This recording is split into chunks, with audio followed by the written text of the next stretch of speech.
Good evening. Welcome to the April 12th, 2021 meeting of the Marshfield Planning Board. The time is now 7:02 p.m. Tonight's meeting is being recorded by MCTV, and we are holding a live remote meeting via Zoom.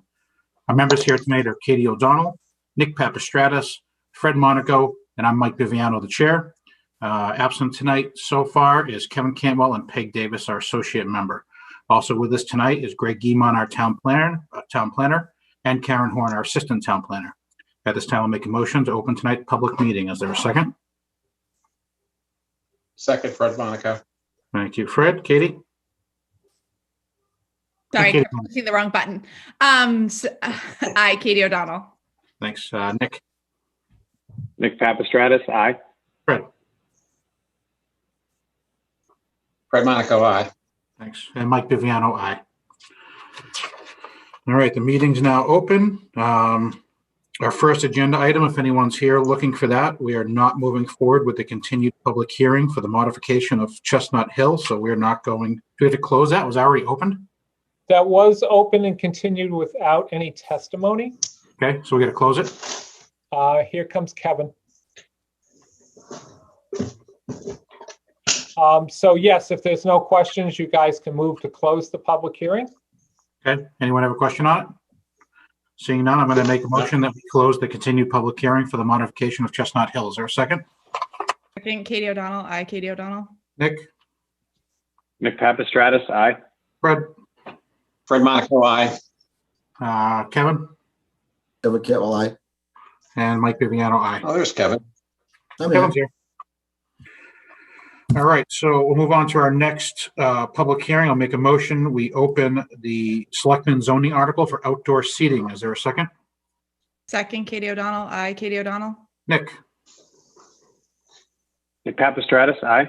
Fred Monaco, aye. Kevin? Kevin Cantwell, aye. And Mike Viviano, aye.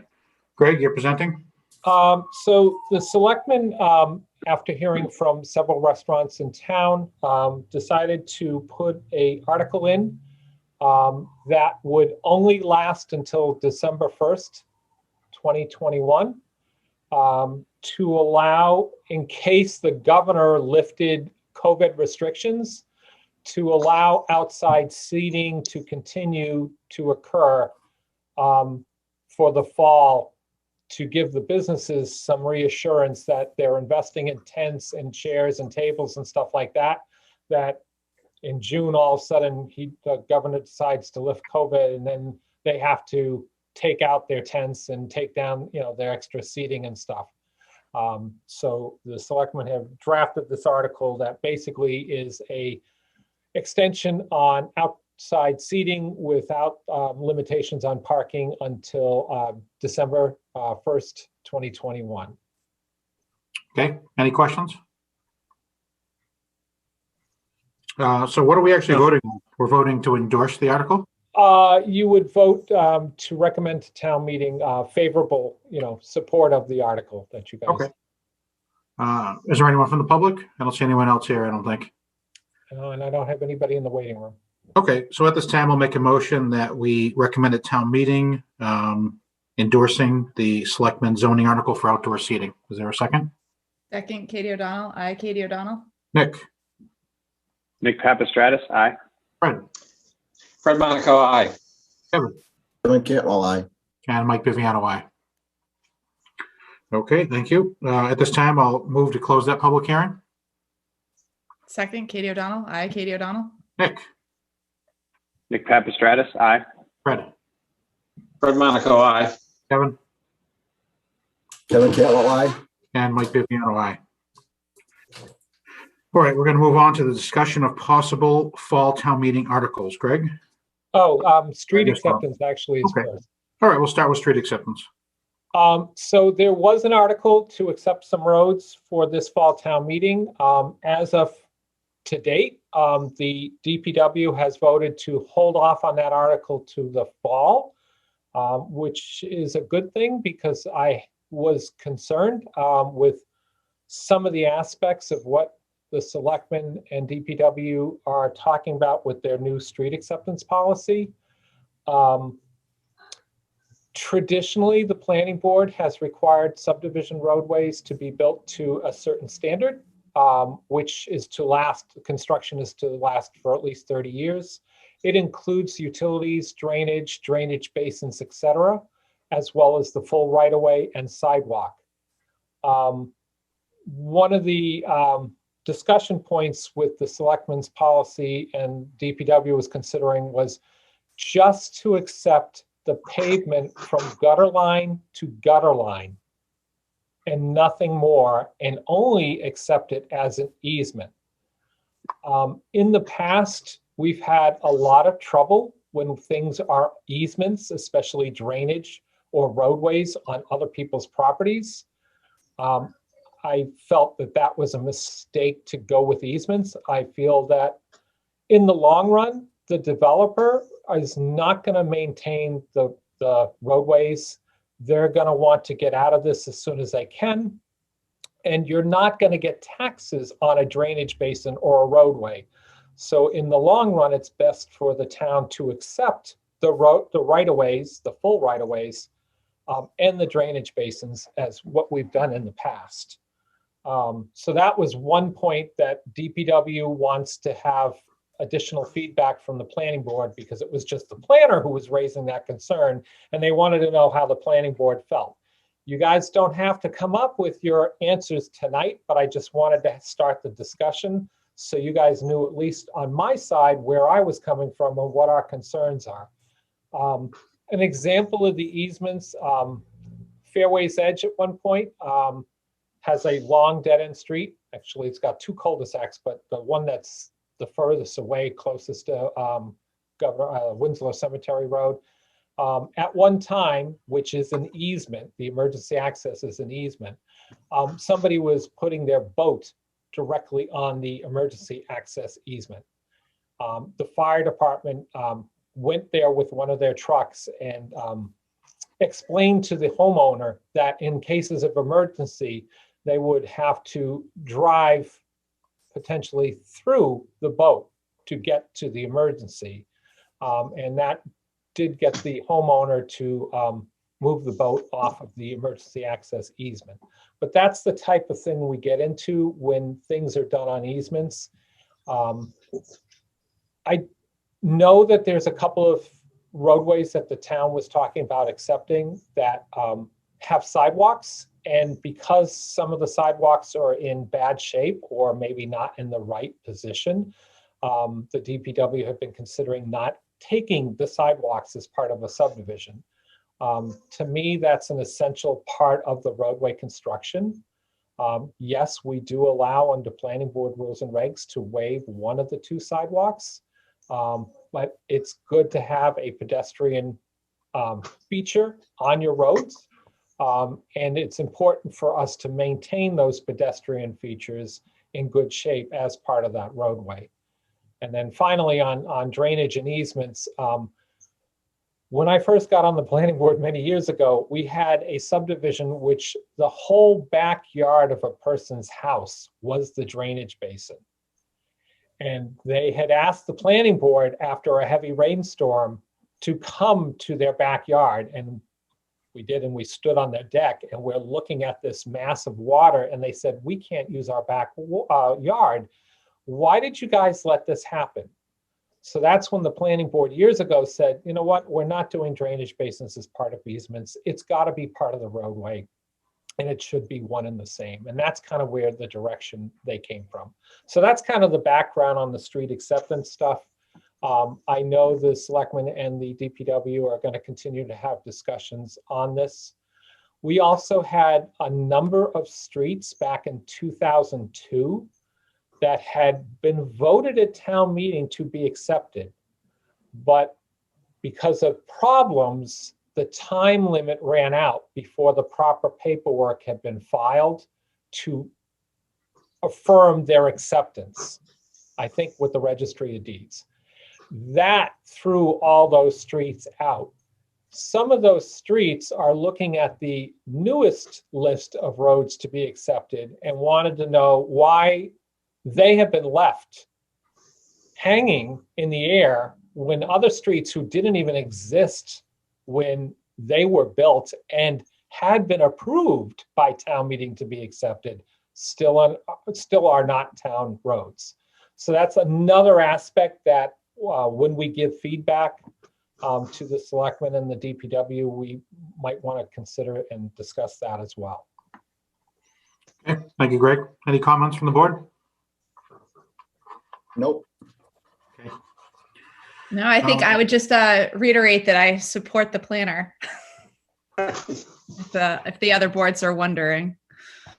Everything Greg said makes total sense, probably the way it should be done. So, Yeah, I agree. agreed. Right? Thanks, Okay, Greg. we'll We'll cross have that more bridge discussion on when it this, I'm comes up to it. sure, in the future. Okay, great. So Greg, if you tell us about the possible fall town meeting articles?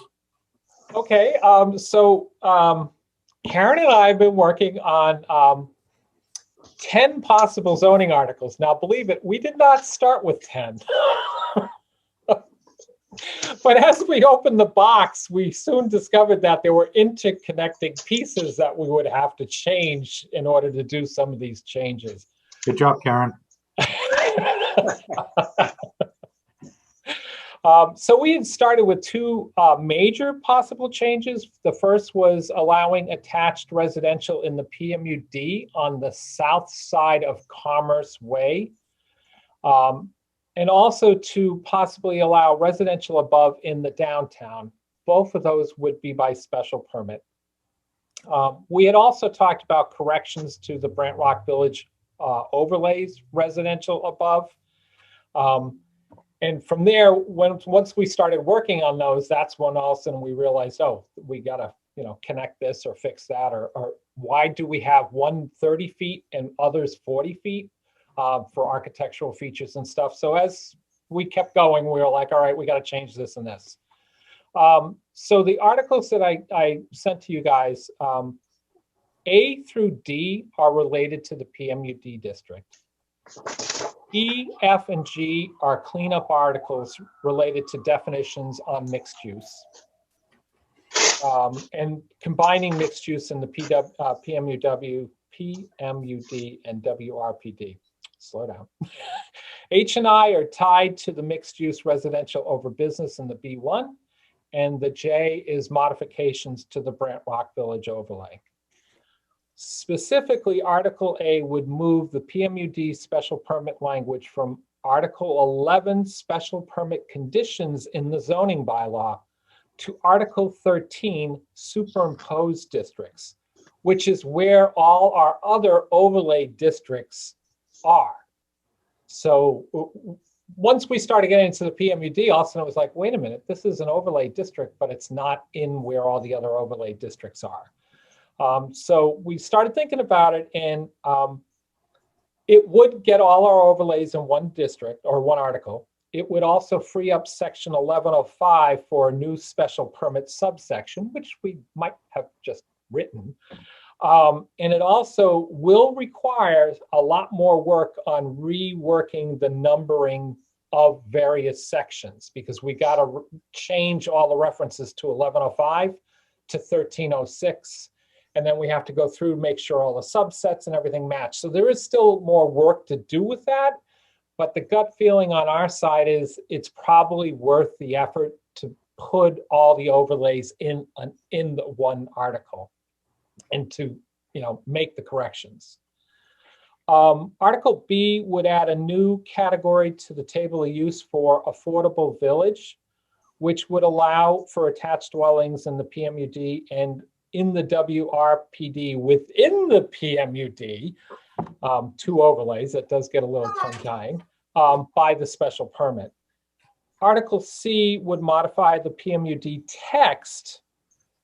So that first one is to add a new use category in the table of use. The second one is to change the text to provide the details on the affordable village attached housing special permits, and then to clean up other various components of the PMUD section that no longer kind of fit. We originally had percentages of uses that we would allow in the PMUD, and that was when we were originally very concerned with the PMUD becoming another downtown or competitive to the downtown. And that's why we had that supermarket and we tried to restrict it to the supermarket. We were trying not to get any more big box stores in there. We were trying to say, all right, we're going to have office, we're going to have this, we're going to have that. That has not been easy to do other than restricting other big boxes from that area.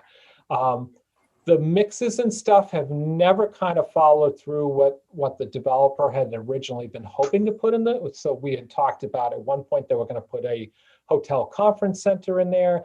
Another point they were going to put in medical. Another time they were going to put other types of, a movie theater or P&B bus parking. So there's been a lot of things that have been floated in the PMUD, but a lot of them have never actually come to fruition. So when we were going in with the PMUD, we saw certain things like that table that had all the different percentages, and we were like, this really doesn't make sense anymore. So we've tried to weed out things we don't think work, and to make things a little clearer with that.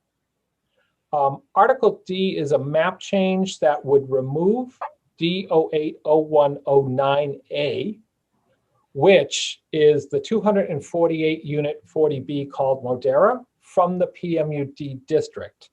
Now, the reason that we're bringing this up is town council, when the 40B was approved by the Board of Appeals, had given us an opinion that basically wiped out the remaining residential building units that we could have done in the PMUD. Which we had originally capped at 75. What this does is allows for that affordable village to proceed, which is in roughly about the 72 to 75 unit range. And it would allow for another 10 units, which could possibly either be age restricted or residential above commercial, to come forward if there was enough land area, et cetera, for those. It would change the existing cap of 75 to 115 as it's drafted right now. And just remember, there's 34 existing units in the district. That's 24 from Highland Green and 10 from Marketplace. So what we're talking about in the future is the most we would allow the cap for new units would be basically 81. We don't, that's the total number in the future that we could have with the cap at 115.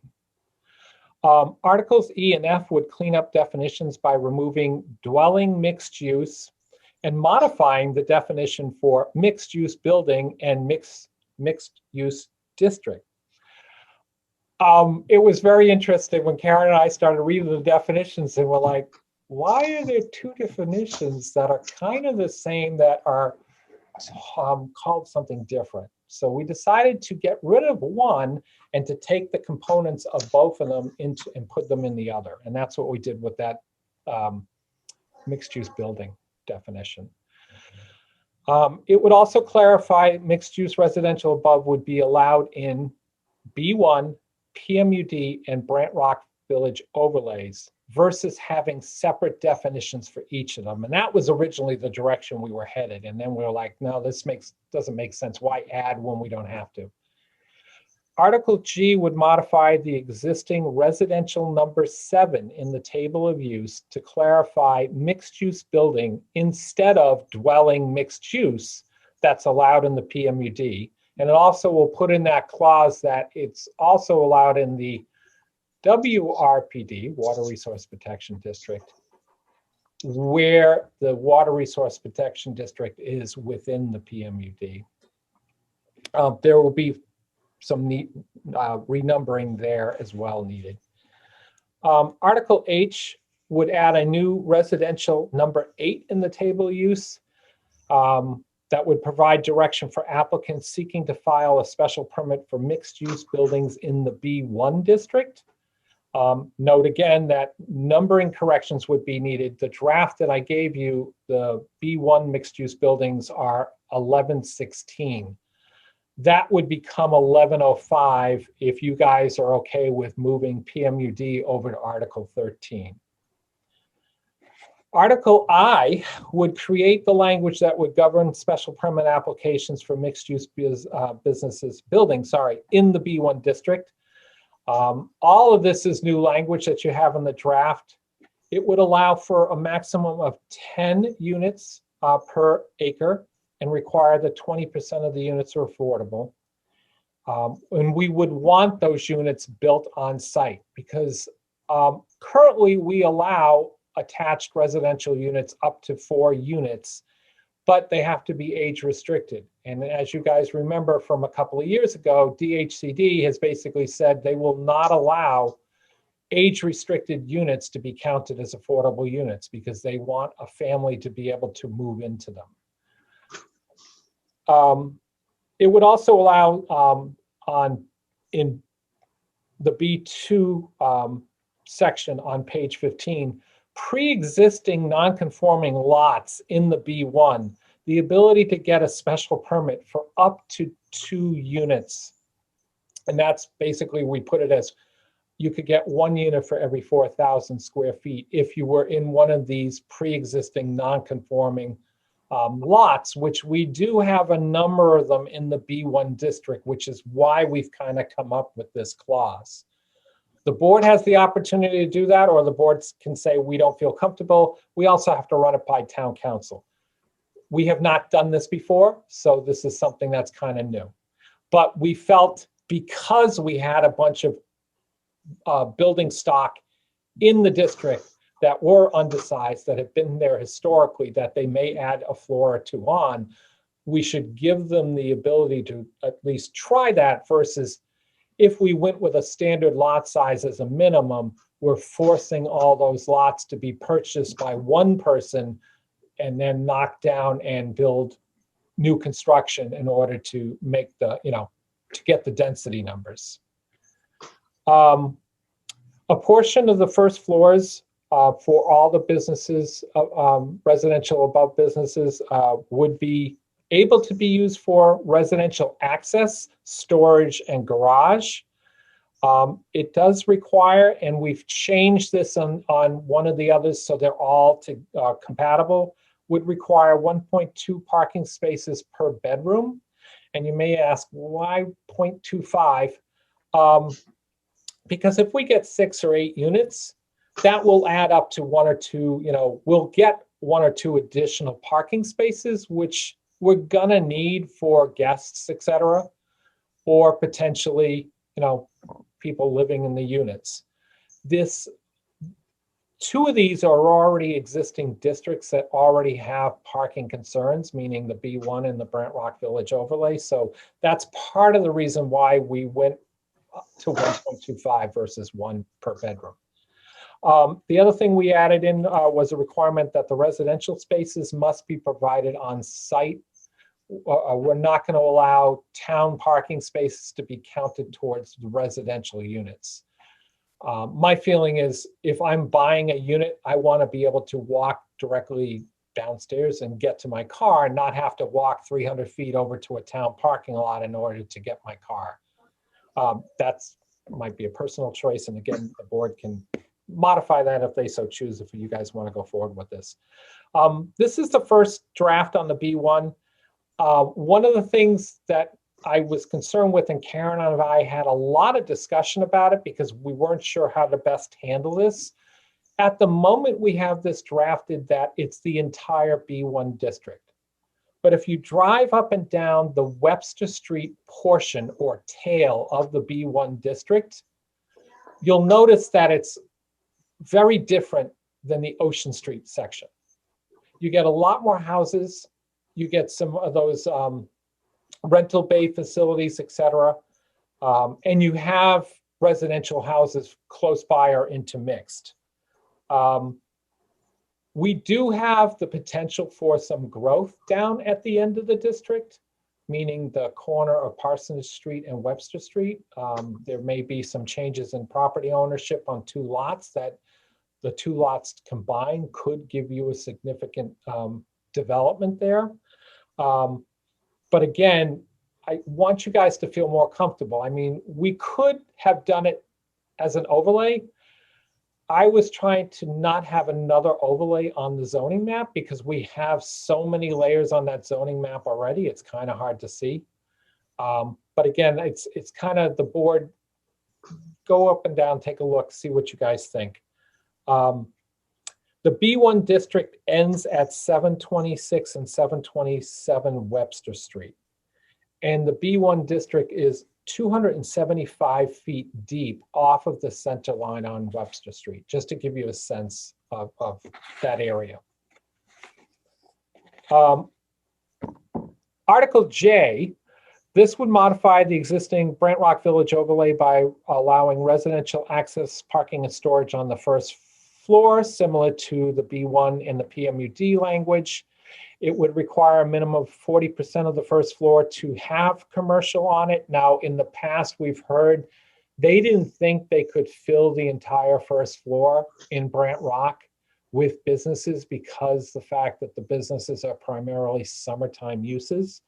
So I was trying to adjust for some of that, but not have per se residential units, people actually living on the first floor. I think that again is a point of discussion the board can have or think about, but in the drafting, I was trying to avoid that right now. It specifically states that residential on the second and third floor versus the old language that said 1.5 stories residential, and that was a sticking point the last time there was a proposal. It changes the special permit granting authority to the planning board. Thereby, the planning board will be the SPGA for all 3 mixed-use building special permit applications. I think consistency-wise, that works. The Board of Appeals, if you look at their agendas, they have a lot on their plate, and I don't think this is going to be a major sticking point, but I wanted to see what you guys thought first before I talked with the Board of Appeals about this. It would add language to help questions about the boardwalk / walkway / porch / deck. So the old Brant Rock Village had this continuous, the vision was to have this continuous connecting boardwalk down the Esplanade. When we got into discussions with the fire department and stuff, there were concerns with proper height for trucks to get underneath, et cetera. ADA. There were a number of things that people raised, and 2 of the different people that have tried to develop it have said, I don't know how I can make this work. So I tried to make it less that you're not really worried about a continuous, where you can make connections because buildings are right next to each other, because you do allow for 0 lot lines in both the B1 and the Brant Rock Village overlay. That makes sense, and we could do this. But if there's a gap, I don't think we're going to be able to, especially now that the base flood elevations have come down a little. I don't know if we're going to be able to get that continuous boardwalk type of thing to work. Increasing the parking requirements from 1 per bedroom to 1.25, again, to match the other building, mixed-use building parking requirements. We know that it's already tough to get a parking space in the Esplanade in the summer. And if we're going to add a bunch of residential units, and there's the potential of adding 90 units in this area, we need to think about where their guests are going to park. So again, that goes to why I went with the 1.25. This change does not change the current density, which allows 3 units per 10,000 square feet or 13 units per acre, which is the highest density in the town. Okay, I see shocked looks. Because most people don't think of it that way, but it is. So again, it's something just to keep in mind. I'm sure we're going to have public discussion when we get into this. If you guys decide to go forward with these zoning changes,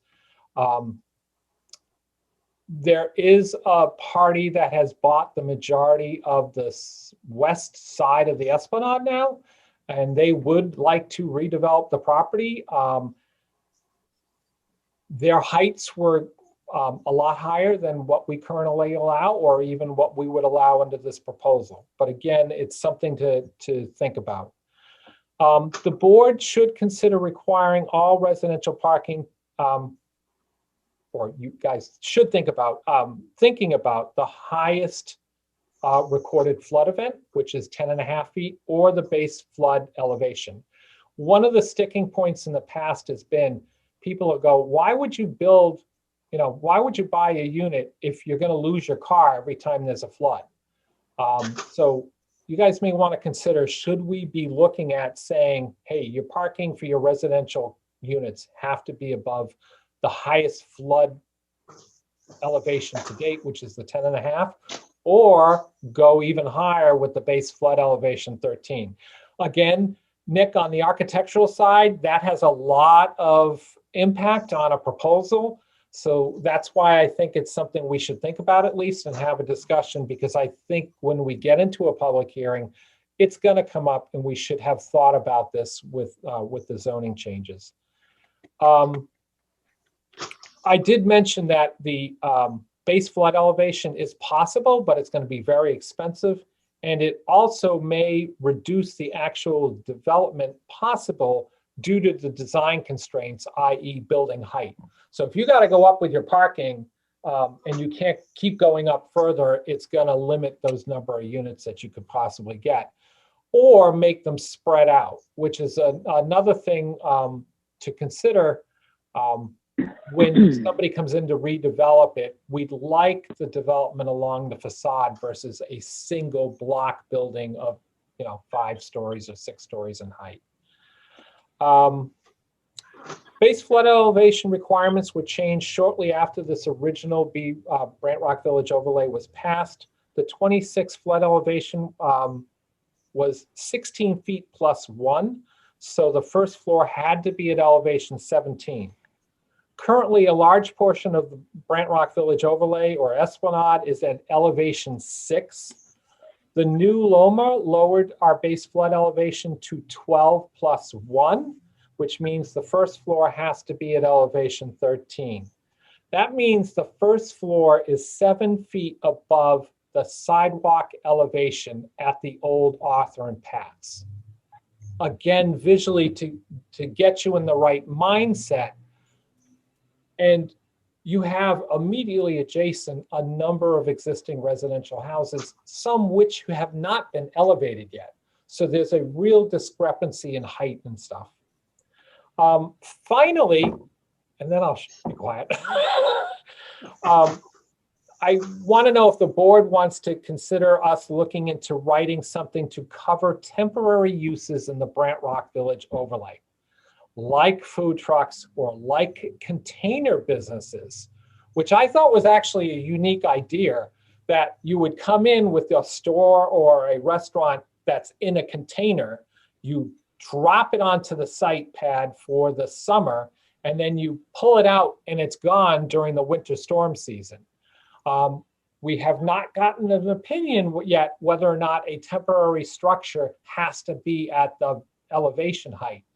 If we don't have to have it at the elevation height, that allows a lot of things to happen during the summer months in the Esplanade area, which currently, now that Arthur and Pat's is gone, I don't know, the fish market is gone. I don't know if the ice cream store is opening up yet. I have not heard.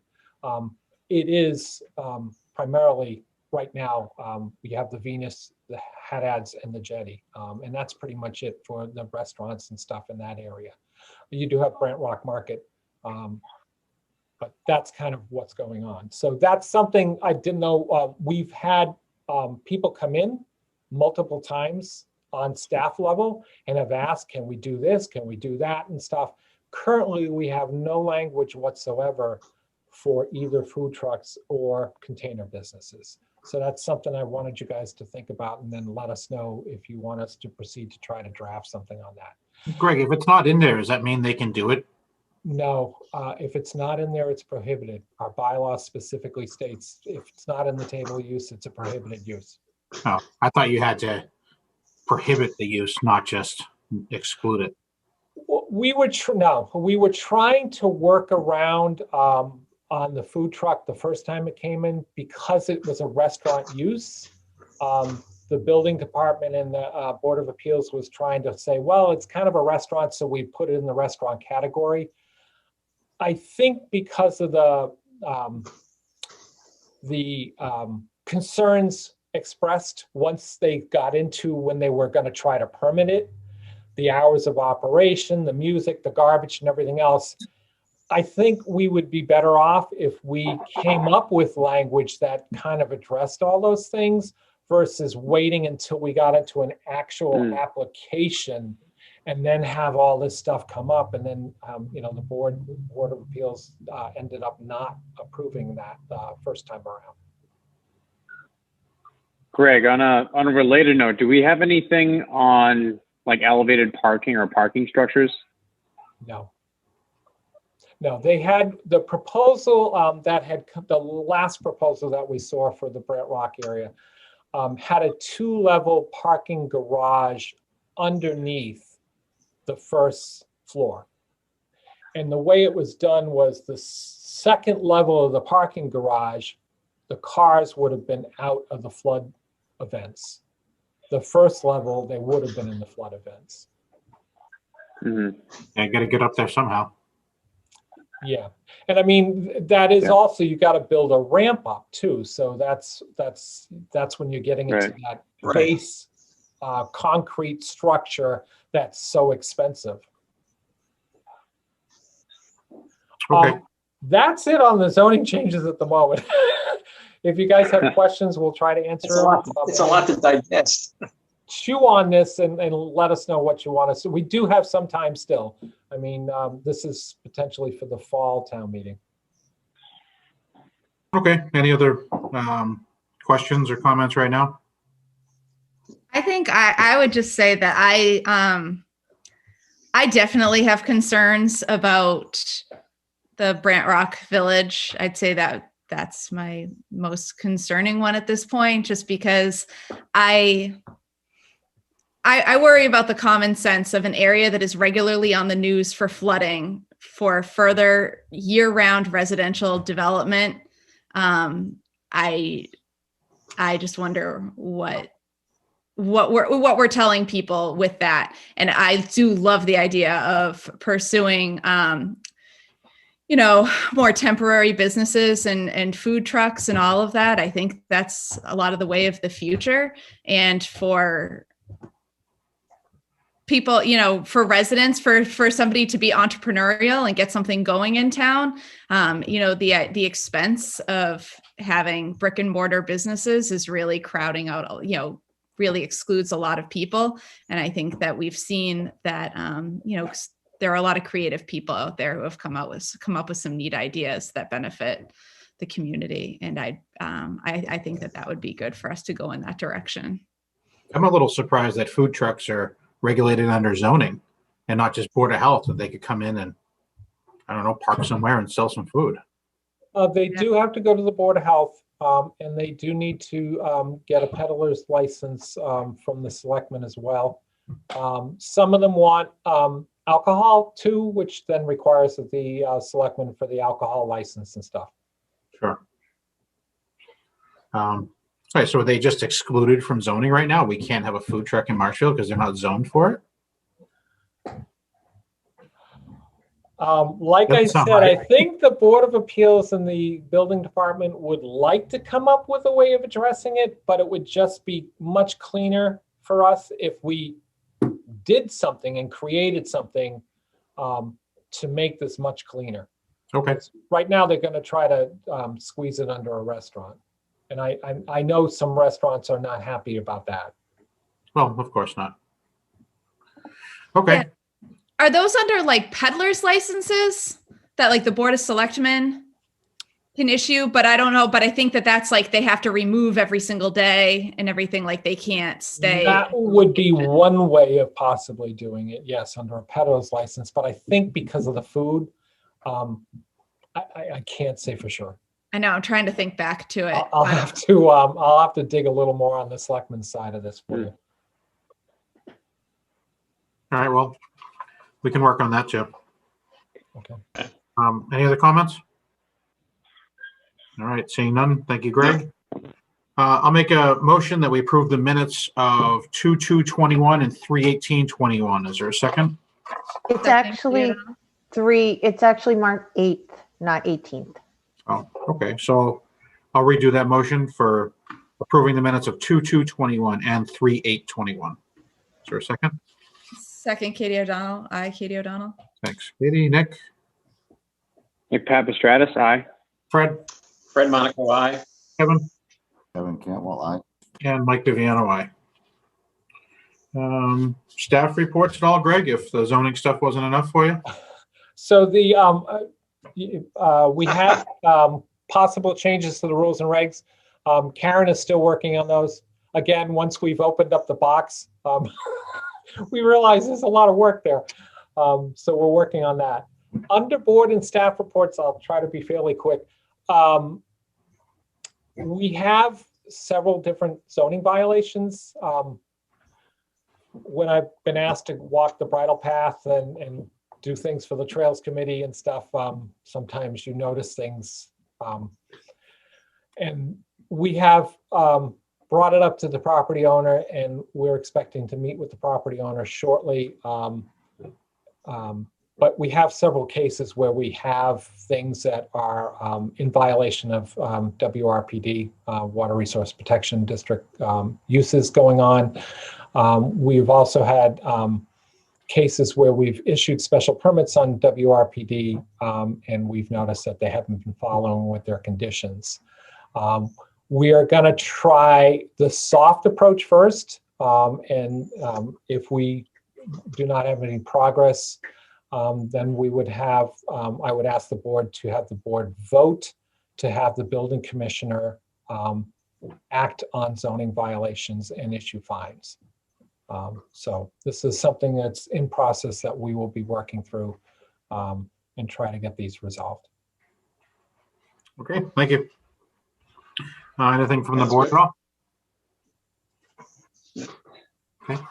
My dog is chewing. I know I wasn't muted earlier. I hope that there weren't like creepy chewing noises throughout the meeting. Oh, there were. I didn't hear apologize anything. for- I thought it was Nick, to be honest with you. He's known for this. Okay, seeing no staff reports, no board report except for Katie's dog. I'll make a motion that we adjourn tonight's meeting. Is there a second? Dog chewer? Katie O'Donnell. Aye, Katie O'Donnell. Thank you, Nick. Nick Papastratus, aye. Fred, Fred Monaco, aye. Kevin, Kevin Cantwell, aye. and Mike Viviano. Okay, thank you, Greg. Thanks, Karen. Thanks, everyone. Good night, everybody. Thank good night. you. Hey, everybody. Good night, Night. thanks.